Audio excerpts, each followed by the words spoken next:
अतिथि देवो भव ये भारत की पहचान है। राजस्थान पधारो म्हारो देश के बारे में जाना जाता है, लेकिन जब आताताइयों ने आतंक मचाया तो यहाँ राणा सांगा, राणा कुंभा और महाराणा प्रताप जैसे सूरवीर भी हुए हैं। इस मिट्टी की छतरानियां भी पीछे नहीं हैं। यहाँ रानी पद्मिनी एक सुंदरता की मिसाल है। यह एक ऐसी कहानी है जिसमें त्याग भी है, बलिदान भी है, सम्मान और शौर्य है और छल भी है। रावल रतन सिंह रावल समर सिंह जी के पुत्र थे, जो असाधारण और शूरवीर राजा थे। रावल रतन सिंह की एक सुंदर पत्नी थी जिनका नाम था रानी पद्मिनी। पद्मिनी जो कि मेवाड़ की महारानी भी थी। उनकी सुंदरता और उसी सुंदरता के प्रति अलाउद्दीन खिलजी की वासना के विषय में बहुत कुछ लिखा गया है और अनुमान भी लगाया गया है। यह निश्चित है कि चित्तौड़ की पहली घेराबंदी और पहला साका जोहर अलाउद्दीन खिलजी की पाशविक वृत्ति के कारण हुआ था कि जिस महान हिंदू रानी ने अपने सम्मान और धर्म की रक्षा के लिए एक काल्पनिक बलिदान दिया हो। अलाउद्दीन खिलजी का सेनापति मलिक कफूर ने दक्षिण भारतीय साम्राज्य को लूटकर उनसे भारी मात्रा में धन लूटा और वो अलाउद्दीन खिलजी की सेवा में भेज दिया। रणथंबोर पर जीत खिलजी के लिए एक मनोबल बढ़ाने वाली जीत थी। उसने इस दुर्ग को अपने भाड़े के सैनिकों को अल्लाह का पवित्र उपहार कहकर उन्हीं के संरक्षण में दे दिया। अब अलाउद्दीन ने चित्तौड़ पर अपनी नजरें गाड़ दी, क्योंकि चित्तौड़ उत्तरी भारत में हिंदू प्रतिरोध का केंद्र था। अलाउद्दीन अब अपनी धन संपदा में वृद्धि करने के लिए दक्षिण भारत पर आक्रमण करना चाहता था, किंतु चित्तौड़ उसके लिए एक बड़ी बाधा था। न केवल सैन्य दृष्टि से, वरन चित्तौड़ अपने दोनों ओर व्यापार के मार्ग भी नियंत्रित करता था। रानी पद्मिनी की सुंदरता की कहानी मेवाड़ राजमहल के एक सेवक रघुनाथ ने खिलजी के कानों तक पहुंचाई थी। रणथंबोर और सिवाना के किलों की जीत की सफलता के साथ खिलजी ने 302 ईस्वी में चित्तौड़ दुर्ग पर घेराबंदी की। खिलजी ने घेराबंदी हटाने के बदले में राजपूतों के सामने पद्मिनी को समर्पित करने की शर्त रखी। स्वाभिमानी राजपूत खिलजी की मांग को मानने के लिए सहमत हुए होंगे। यद्यपि चित्तौड़ किले में आज यदि कोई पर्यटक जाता है तो उसे प्रतिबंध के झूठे किस्से सुनाए जाते हैं। खिलजी व रतन सिंह की बैठक केवल युद्धरत राजाओं के बीच संधि की शर्तों पर चर्चा करने के लिए हुई थी। खिलजी अपने साथी जिहादियों के साथ धर्म के प्रति सत्यनिष्ठ रतन सिंह से मीठी मीठी बातें करता रहा और कुछ उपहारों के बदले घेराबंदी उठाने को तैयार हो गया। इसके पश्चात रावल रतन सिंह अपनी सरलता और शिस्तता के चलते खिलजी को दुर्ग के नीचे तक छोड़ने आए। दुर्ग के नीचे पहुंचते ही खिलजी ने अपनी धृष्टता और कपटी होने का प्रमाण दे दिया। रावल रतन सिंह जी को बंदी बना लिया। खिलजी ने रावल रतन सिंह जी को मुक्त करने के बदले शर्त रखी कि रानी पद्मिनी स्वयं खिलजी के पास चली आए। खिलजी यह भली भांति जानता था कि राजपूत सरदार अपनी रानी को कभी समर्पण नहीं करने देंगे तथा खिलजी की सेना से उन्हें युद्ध करना ही पड़ेगा। रावल रतन सिंह की सेना अपने राजा के बिना हताश और व्याकुल हो चुकी थी और खिलजी जानता था कि हतोत्साहित सेना को वह सरलता से पराजित कर देगा, किंतु खिलजी एक छत्राणी के संकल्प व शौर्य के विषय में कुछ नहीं जानता था। उसके अपने समाज में तो स्त्री का वह रूप उसकी कल्पना से परे था। रानी पद्मिनी स्वयं एक कुशल योद्धा और चतुर नीतिकार थी। रानी पद्मिनी ने अपने चाचा गोरा और भतीजे बादल के नेतृत्व में मेवाड़ के श्रेष्ठ योद्धाओं के साथ रावल रतन सिंह को छुड़ाने की योजना बनाई। बादल उस टाइम बहुत कम आयु के थे। खिलजी को सूचित किया गया कि जब वह चित्तौड़ के आसपास की खाइयों से अपने सैनिकों को हटा लेंगे, उसके पश्चात ही महारानी पद्मिनी को भेजा जाएगा, किंतु केवल उनकी साथी महिला और दासियों के साथ। रानी पद्मिनी ने स्वयं अपनी और अपने साथ आने वाली महिलाओं की मर्यादा और निजता का उल्लंघन रोकने के लिए स्पष्ट मांग की थी। 700 से अधिक पालकियों को तैयार कर लुटेरों के शिविर में भेज दिया गया। प्रत्येक में मेवाड़ के सबसे वीर योद्धाओं को रखा गया था। उनकी पालकी उठाने वालों के वेश में 6 सशस्त्र सैनिक थे। खिलजी ने रतन सिंह और रानी पद्मिनी को बिछड़ने से पूर्व भेंट के लिए आधे घंटे का समय दिया था। रतन सिंह और रानी पद्मिनी कुछ दूरी तक पालकी में गए। थोड़ी दूर पर अश्वारोहियों का एक समूह प्रतीक्षा कर रहा था और उसके आगे वे सुरक्षित रूप से चित्तौड़ दुर्ग में प्रवेश कर गए। इधर 5000 हिंदू सैनिकों ने खिलजी की सेना को चित्तौड़ के दुर्ग में प्रवेश करने से रोकने के लिए बाहरी द्वार पर मोर्चा बना लिया।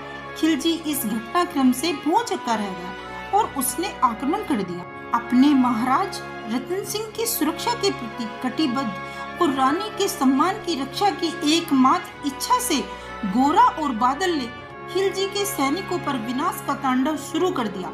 इस विनाशकारी युद्ध में सहस्त्रों योद्धा मारे गए, किंतु मेवाड़ के योद्धाओं ने आक्रमणकारियों को व्यापक रूप से पीछे धकेल दिया। अलाउद्दीन खिलजी अपने उद्देश्य में पूरी तरह से पराजित हो गया था और राजपूत सेना द्वारा किए गए विध्वंस को देखकर खिलजी अपनी घेराबंदी समाप्त करने और दिल्ली वापस जाने के लिए बाध्य हो गया। चित्तौड़ के द्वार पर गोरा वीर गति को प्राप्त हुए। बहुत कम बचे हुए हिंदू योद्धा दुर्ग में प्रवेश कर पाए।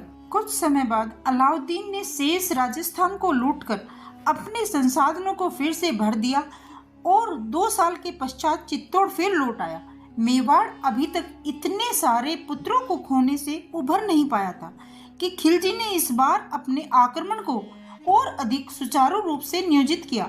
महीनों की घेराबंदी के पश्चात खिलजी ने चित्तौड़ के दक्षिण भाग में अधिकार कर अपनी सेना का शिविर स्थापित किया। लोक गाथा के अनुसार राजा रतन सिंह को एक बार स्वप्न आया था। चित्तौड़ की रक्षक देवी ने उनसे कहा, चित्तौड़ पर राजपूत नियंत्रण जारी रखने के लिए राजसी रक्त की आवश्यकता है।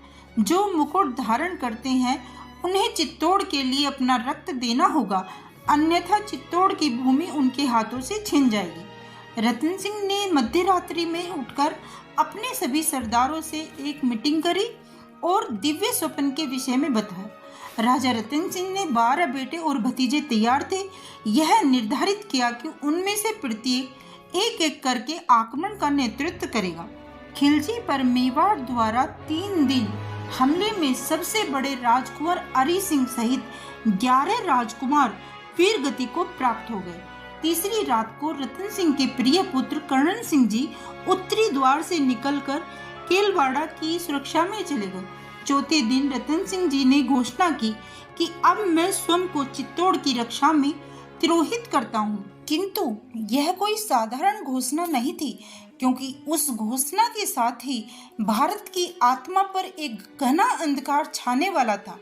18 अगस्त 1303 ईस्वी को चित्तौड़ दुर्ग के भीतर सहस्त्रों अन्य महिलाओं के साथ मेवाड़ की महारानी परम सुंदरी वीरांगना पद्मिनी ने स्वयं को अग्नि को समर्पित करते हुए जोहर किया। मलेच्छों द्वारा बंदी बनाए जाने या अपवित्र किए जाने से बचने के लिए और कोई विकल्प भी तो नहीं बचा था। भूमिगत सुरंग में बने अभेद कक्षों में इन ललनाओं ने प्रवेश किया, जहां प्रकाश की किरणें तक नहीं पहुंच सकती थी। चित्तौड़ के रक्षक योद्धा अपना हृदय कठोर कर पथराई आंखों से अपनी पत्नी, अपनी माए, बहन, पुत्रियों को एक जल्लूस के रूप में मोक्ष के पथ पर जाते हुए देख रहे थे। जब सभी महिलाएं सुरंग में प्रवेश कर गईं, तो महारानी पद्मिनी ने सुरंग के कपाट बंद कर लिए, ताकि उस अग्निकुंड में जो भी महिलाएं बालिकाएं थीं, उनके सम्मान और शुचिता को तातातरियों की वासनाओं से दूषित होने से बचाया जा सके। मेवाड़ की वीरांगनाओं का गौरव अब उस कपाट के पीछे सुरंग में बंद था, ताकि वे अग्नि के व्रत में अपने सम्मान को सुरक्षित रख पाएं। हमारे इन अद्भुत पूर्वजों से जो क्रूरतम शक्तियां भी नहीं छीन सकती थी, वह था आत्मगौरव। उस दिन जौहर की उठती ज्वाला में जो अब सुरक्षित था। अत्यंत सुंदर रानी पद्मिनी ने अपने सुंदर शरीर, गौरववर्णीय त्वचा को जलते हुए फफोलों में बदलने का पीड़ादायक मार्ग चुना, क्योंकि अफगानिस्तान से आए इन बर्बर कामुक हत्यारों ने उनके पास और कोई विकल्प ही नहीं छोड़ा था। जौहर मेवाड़ की उन महान स्त्रियों के साहसी अस्वीकार्य का एक उदाहरण है, जिन्होंने ताताताई आक्रमणकारियों के सामने किसी भी तरह के समर्पण से मना कर दिया। यह उन स्त्रियों का दृढ़ संकल्प ही था जिसके कारण आक्रांता उन्हें छूना तो दूर उनके शरीर को देख भी नहीं पाए। यही कारण था कि चित्तौड़ की महान रानी पद्मिनी ने लगभग 20,000 विश्वासपात्र दासी सखी और चित्तौड़ की साधारण नारियों के साथ उन क्रूर व्यभिचारी आक्रांताओं के मुंह पर द्वार बंद कर दिया। उनके आचार विचार व्यवहार में सुंदरता और शुचिता का कोई मूल्य नहीं था। उस पवित्र दिन हुए जौहर ने आने वाली पीढ़ियों को भी यह संदेश दिया कि लुटेरों के इस झुंड से लड़ने के लिए उन्हें भी बलिदान देना होगा, जैसा महारानी पद्मिनी ने किया और सम्मान के साथ अमरत्व को प्राप्त हो गईं। चित्तौड़ की महारानी पद्मिनी इस देश के महान लोगों के हृदय में तब तक जीवित रहेंगी जब तक आखिरी हिंदू जीवित है। अलाउद्दीन खिलजी को अपनी वासना की संतुष्टि के लिए वहां राख के अतिरिक्त कुछ नहीं मिला और क्रोध में उसने चित्तौड़ को लूटने और नरसंहार करने का आदेश दिया। अपनी खिंच में अलाउद्दीन खिलजी ने 26 अगस्त 1303 ईस्वी को चित्तौड़ के 30 सहस्त्र साधारण नागरिकों की हत्या का आदेश दिया। हम नतमस्तक करते हैं ऐसी महान रानी जिन्होंने सर्वोच्च बलिदान दिया और स्वयं को अग्नि में समर्पित कर दिया। आपकी इस वीडियो पर क्या राय है कमेंट में अवश्य बताएं। वीडियो अच्छा लगा हो तो प्लीज़ लाइक सब्सक्राइब करें।